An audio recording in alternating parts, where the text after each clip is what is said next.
We've come so far, but it still feels like Midgar's right behind us. We were his prisoners, me and my mom, Ethalna.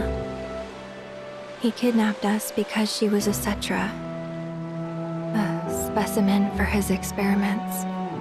And after what he did to her,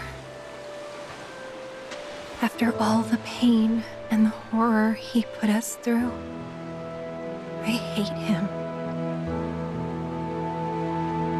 Sometimes, I imagine the things I'd do to him if I got the chance.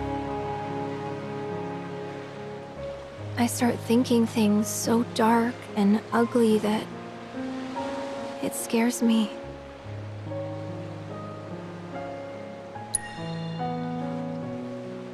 They're just thoughts. Let them be dark and ugly. You're not. You think so? What I'm trying to say is, worry about the future when it comes. You'll know what to do.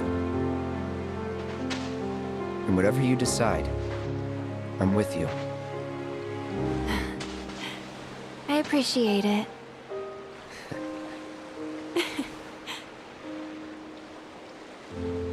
Shall we?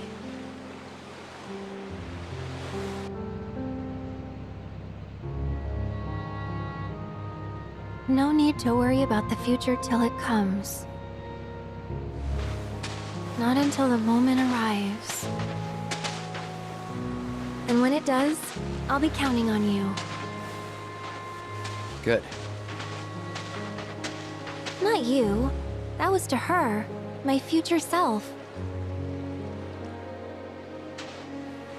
Can't say when you'll meet, but trust me, you'll love her.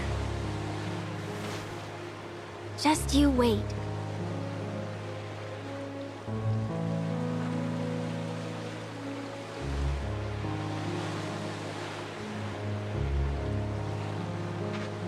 It's moments like these we have to hold on to.